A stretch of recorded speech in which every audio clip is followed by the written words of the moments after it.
Hello সম্মানিত viewers, আমার এই ভিডিওটি যে যেখান থেকে দেখতেছেন তাদেরকে সালাম এবং অভিনন্দন জানিয়ে ভিডিওটা শুরু করতেছি।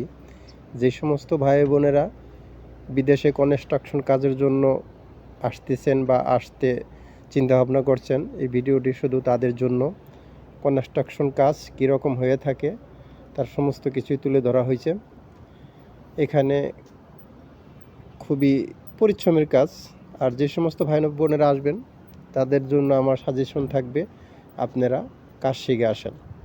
কাজ শেখা ছাড়া আসবেন না, তার কারণ লেবারে আসলে অনেক কষ্ট, অনেক পরিশ্রম, ওই তুলনায় টাকা ইনকাম অনেক কম।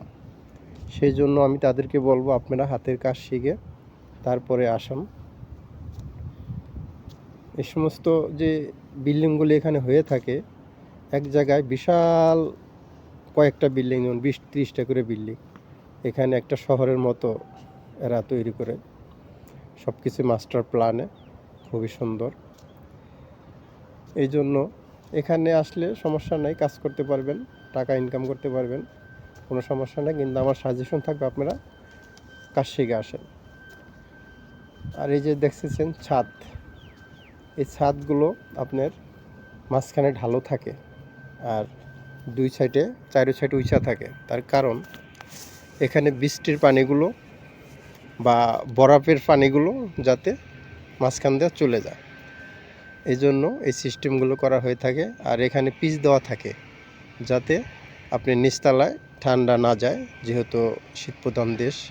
আর এই যে দেখতেছেন, এটা হলো গরম হাওয়ার বের হওয়ার জন্য পাকশাক করে, এটার হাওয়াগুলি বের হওয়ার জন্য বাথরুম আছে, এই ধরনের সব কিছু গ্যাসটা যাতে বের হয়ে যায় সেই জন্য এটার সিস্টেম করছে। এখানে চাল থাকবে এবং ফ্যান থাকবে, এক্সস্ট ফ্যান থাকবে, ওটা বের করে দিবে গরম বাতাসগুলো বা দুর্গন্ধগুলো।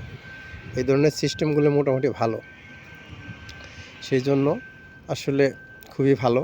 এদের পরিকল্পনা মতো সব কিছুই হয়। এবং সাথে যে ডিজাইনগুলো সবগুলো পিচ ঢালাই থাকে। আর এই গর্তের মতো দেখতেছেন, এটা হলো বৃষ্টির পানি চলে যায়।